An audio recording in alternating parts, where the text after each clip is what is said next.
Most people think Elon Musk succeeded because he had money. He didn't. His first real company was built on borrowed time and a rented office. Strip away everything he has today, and what's left is a specific way of thinking. And that's the part most people completely miss. The strategy he'd use to start over in 2026 is not what you'd expect. And the one at number 3 has already been misunderstood by an entire generation of entrepreneurs. If you're trying to build anything real right now, this is worth your full attention. Number 1.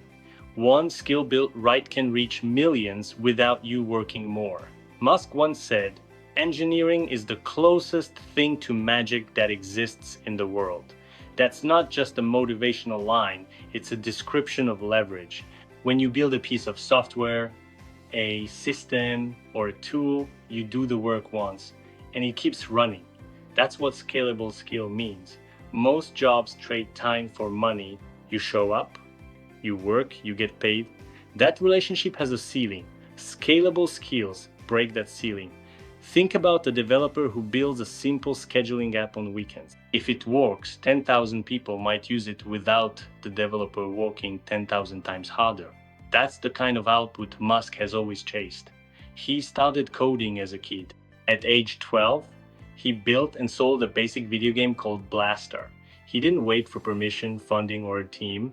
He just learned something technically valuable and made something with it. In 2026, the skills with the most leverage are in AI development, robotics, autonomous systems, and energy technology. Musk has been direct about this. In the future, there will be far more robots than humans. If you're building from zero today, the first move is to get technically close to the direction the world is already moving. You don't need to be the best. You need to be useful in a space where usefulness compounds. That's the starting point. Number 2, big problems attract big talent, big money, and real impact.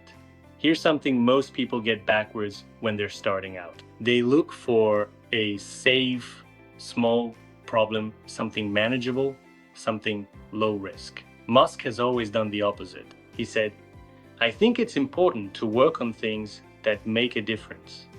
Every major company he has built targets a civilization level problem. SpaceX exists because he believed humanity needed a backup plan beyond Earth. Tesla exists because he saw fossil fuel dependency as a slow-moving crisis. Neuralink and Starlink followed the same logic, identify a massive, unsolved, important problem, then build toward it. Big problems do something small problems can't. They attract the smartest people. They unlock serious funding, and they create markets large enough to sustain a real company for decades. Consider someone who decides to build a basic budgeting app for a niche market versus someone who works on making clean energy affordable for rural communities with no grid access. The first might earn a living. The second changes how hundreds of thousands of people live, and investors know the difference. Starting from zero in 2026, Musk's bet would not be on finding the easiest thing to build. It would be on finding the most important thing that still hasn't been solved well. That framing changes everything: what you study, who you talk to, and how hard you're willing to push. Comfort is expensive when the problem you're ignoring is enormous. Number 3, stop copying what works, break it down, and build it better. This is the one that trips most people up. They spend years studying what already works, copying what successful companies do, and trying to build a smarter version of something that already exists. Musk calls that reasoning by analogy, and he thinks it's one of the most limiting habits a builder can have. His approach is different. He said, "Physics teaches you to reason from first principles rather than by analogy. First principles thinking means stripping a problem down to what is fundamentally, undeniably true and then building your solution from there. No assumptions, no inherited beliefs about how things are supposed to work. When SpaceX was getting started, the cost of buying a rocket from traditional aerospace suppliers was staggeringly high. Instead of accepting that price as a given, Musk asked a different question. What do the raw materials for a rocket actually cost? The answer was a fraction of the market price. That gap revealed an industry built on old assumptions and inefficiency, and SpaceX exploited it. Imagine you want to start a food delivery business. The conventional approach says build an app, hire drivers, undercut competitors on price. First Principles asks, why is food delivery expensive? Is it fuel? Is it routing? Is it packaging waste? Each answer opens a different door. The person who asks those questions differently is the one who builds something the others never thought of. You don't need to be a physicist to think this way.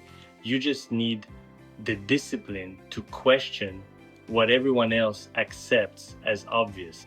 Number 4, a working prototype tells you more than a year of meetings. There's a version of failure that looks incredibly productive. It involves decks, spreadsheets, market research reports, and meeting after meeting. Nothing gets built. Musk has no patience for it. He put it plainly, prototypes solve problems faster than meetings. That mindset shaped how Tesla operated in its early years. The team built physical prototypes of the electric drivetrain before most of the company's long-term strategy was even defined. Those prototypes answered questions no business plan could answer. Could an electric motor actually feel exciting to drive? Could the range be practical? The cars answered that, not a forecast. Think about what this looks like in an everyday situation. Say you want to start a tutoring service, you could spend 3 months building a website, writing a brand guide, and mapping out pricing tiers. Or you could tutor 2 students this week, see what actually happens, and learn more in 5 days than you would in those 3 months. The prototype, even at that small scale, gives you real information. Musk has repeatedly emphasized that speed of iteration matters more than the perfection of any single version. Early Tesla prototypes helped prove that electric vehicles could be fast, desirable, and worth paying for, which reshaped how the entire automotive industry thought about electric cars. The goal isn't to get it right the first time. The goal is to get something real in front of the real world as fast as possible. Then let reality correct your assumptions. Number 5, the quality of your team decides the ceiling of your company. Musk has been clear about this his entire career. He said, a company is a group of people organized to create a product or service. That sounds simple, but the implication is radical. The company is not the idea, it's not the funding, it's not even the product, it is the people. And the quality of those people determines everything. Musk has said he spends a significant amount of his personal time on recruiting because he believes getting the right people is one of the highest leverage things a founder can do. History backs him up on this. Almost every transformative company was built by a partnership, not a lone genius. Jobs and Wozniak at Apple, Page and Brin at Google, Gates and Allen at Microsoft. In each case, the complementary strengths of 2 or more people produced something neither could have built alone.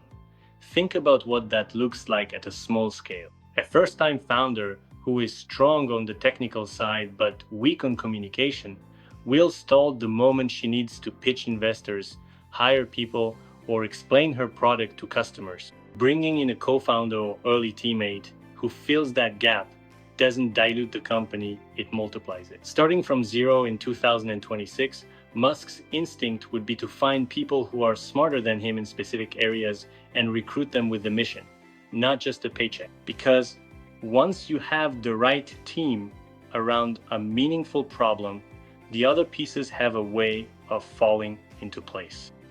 If there's one thing worth taking from all of this, it's that starting from zero is not the obstacle, It's actually the clearest version of the problem, and Musk has always said that's exactly where good thinking begins.